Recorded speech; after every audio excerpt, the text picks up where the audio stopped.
Residence degli Ulivi, l'incanto della natura per chi vive in città. Telefono 0962 96 4192 348 01 17 609.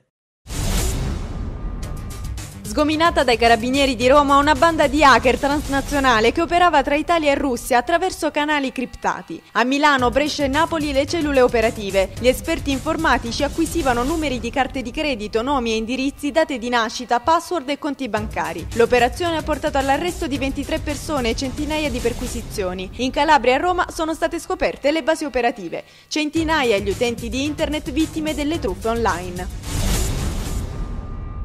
11 ordinanze di custodia cautelare sono state emesse dal GIP del Tribunale di Reggio Calabria a carico di altrettante persone accusate di associazione mafiosa, estorsione ed altri reati. Fra i destinatari dei provvedimenti eseguiti dai carabinieri del ROS, 9 persone fermate il 22 aprile scorso nell'ambito dell'operazione Reale, considerate esponenti del clan dell''Ndrangheta guidate dalle famiglie Pelle, Morabito, Ficara e Latella, e 2 imprenditori ritenuti fiancheggiatori del clan Pelle, responsabile di intestazioni fittizie di beni, Giuseppe Francone, 67 anni di e Sebastiano Carbone, 22 anni di Locri.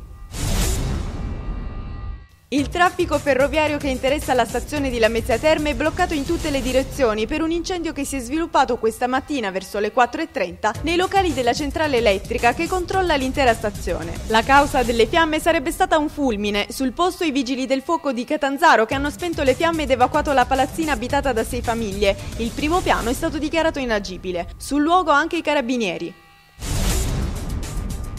È stato rinviato a luglio il processo d'appello per i 13 No Global del Sud ribelle accusati di associazione sovversiva per la presunta organizzazione degli incidenti accaduti nel 2001 durante il G8 di Genova. Il processo di primo grado si è concluso il 24 aprile del 2008 ed i giudici della Corte d'Assise di Cosenza hanno assolto tutti gli imputati per insussistenza del fatto. Nel dicembre del 2008 la Procura di Cosenza ha impugnato la sentenza di assoluzione sostenendo la presenza di gravi indizi nei confronti degli imputati. Contro questo stamattina a Catanzaro si è svolta una manifestazione di protesta davanti al tribunale.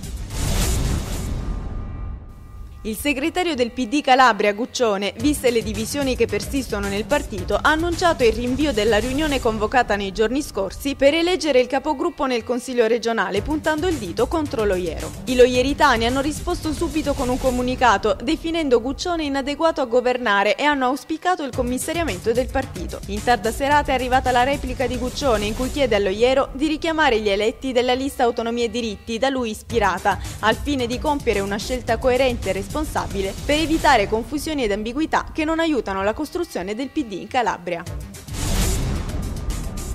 Il consigliere regionale di Italia dei Valori, Emilio De Masi, ieri a Crotone ha lanciato un appello alla mobilitazione generale di tutte le forze politiche ed istituzionali per sostenere il disegno di legge presentato dal senatore Li Gotti, che prevede l'innalzamento delle royalty. In caso di approvazione si prevede una quota di risarcimento di diverse centinaia di milioni di euro all'anno, da poter reinvestire in occupazione e difesa dell'ambiente. De Masi ha fissato un incontro il 28 maggio tra i cittadini e quanti vorranno aderire per comporre una delegazione che chiederà di essere ricevuta dalla Commissione al Senato. Il fisco mette le ruote, un'iniziativa dell'Agenzia delle Entrate che si mette a disposizione dei contribuenti in territori della nostra regione dove l'amministrazione non è presente con una struttura stabile, utilizzando un camper fornito di un ufficio mobile capace di fornire tutte le informazioni, come se i cittadini si trovassero in un normale ufficio territoriale dell'Agenzia. Grazie agli amministratori dei comuni, dal 19 al 21 maggio a Pizzo e dal 26 al 28 a Isola Caporizzuto farà sosta il camper. Da ieri mattina i lavoratori della Città dei Ragazzi di Cosenza hanno occupato la sede della Biblioteca dei Ragazzi nel Palazzo di Città per protestare contro la sospensione dei contratti che segue alla sospensiva del TAR dopo il ricorso di una delle cooperative che aveva partecipato al bando di gara per il servizio. Da 2 mesi 33 operatori sociali sono senza stipendio e non hanno accesso agli ammortizzatori sociali.